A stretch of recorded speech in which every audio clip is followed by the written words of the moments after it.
There's a lot of chatter about 1966 and the fire horse, and everyone's worried 2026 is going to be some kind of repeat disaster. The problem isn't the question, it's that people are jumping to answers without looking at the engine of the car. Yes, the market took a nosedive in 1966, but that's not because of an animal in the sky. It was because the government was spending money like water, prices were going up, and the people in charge of the money tightened the taps. It's like blaming the color of a car for a crash instead of looking at the driver who flawed it and the brakes that failed. Markets don't move because of pretty pictures, they move because of how things are built. But this is where it gets fun. Just because a picture of a horse doesn't crash the market, it doesn't mean timing is useless. And that's the part almost everyone misses. First, let's pull out the right calendar. If you're using the wrong map, you'll be digging for treasure in the wrong spot. The 2026 Fire Horse Year, what we call Bingwu, doesn't start on the Chinese New Year. It kicks off at Lichun in early February, and it definitely doesn't start in May. Now, May 2026 isn't even a horse month, it's a water snake. Goosey. So if someone tells you May is a double fire horse moment, they're selling you a story that sounds great, but the facts are wrong. And this is the part you need to circle on your map. May is still inside the fire season. Think of it like this. You have a pot of water, which is the snake, but you've put it on a stove that is getting hotter and hotter, which is the fire horse year. The water on top might look still, but underneath, the bubbles are forming. Things are starting to move. You don't have calm. You have action happening under pressure. Everything reacts faster. Moods change in a blink. The time you have to make a choice keeps getting shorter. That's the real signal. It's not a crash date on a calendar. It's the whole game speeding up. So what does a fire horse actually do to the markets? Let's stop talking about stars and start talking about people. Fire is fast, it's bright, it's all about feeling and reacting. The horse is about moving, about pushing forward, about momentum.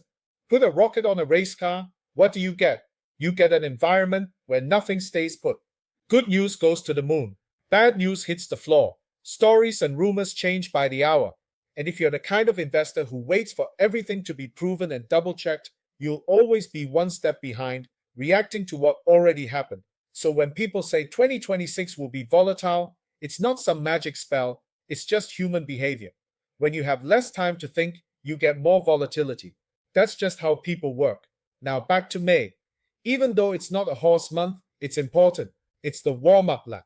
It's the moment right before the race starts, when the runners are on the blocks, and you can feel the tension in the air. The gun hasn't fired yet, but everyone is ready to run. That's May. All the energy is there, but the direction isn't totally clear. And that's the trap.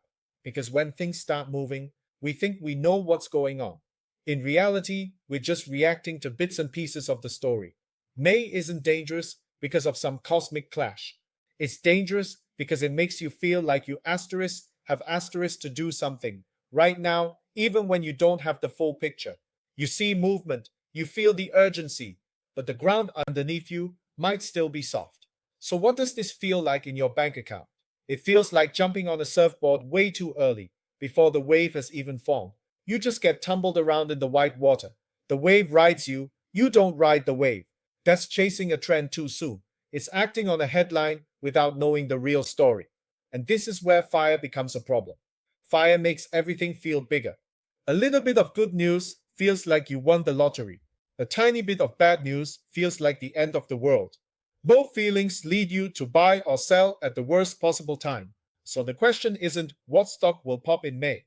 The real question is, how do I move at this new, faster speed without tripping over my own feet? Let's talk about the playbook, because this is where you stop guessing and start planning. First, in a fire year, you need your map before you start the car. Know exactly where you're going and how much gas you have before you even turn the key. Decide on your risks before the market forces your hand. Second, look at the bones of the house, not the fresh coat of paint. Fire creates a lot of pretty distractions. A lot of things will look exciting, but you need to know if the foundation is solid. Third, you have to be in the kitchen. This isn't a slow cooker you can set and forget. This is a stir fry. You're at the wok, you're managing the heat, and you're moving things around. Holding on blindly is how you burn the meal. And last, watch where the big delivery trucks are going, not just where the noisy crowd is pointing. Attention is cheap in a fire year.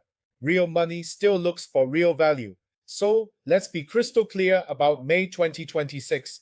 It is not the firehorse month. It is not a guaranteed market crash. It's not a magic button on a calendar, but it is a hyperactive period in a very fast year. It's a time when things are building up, reactions are getting quicker, and people are more likely to make decisions driven by adrenaline rather than a plan. And that's where the trap is, but it's also where the opportunity is.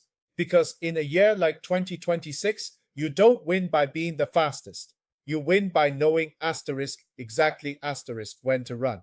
If this helps you see the market, the timing, and your own decisions more clearly for 2026, then stick around. We're not here to guess what's next. We're here to understand the pattern before everyone else sees it. And that's when timing stops being just interesting and starts being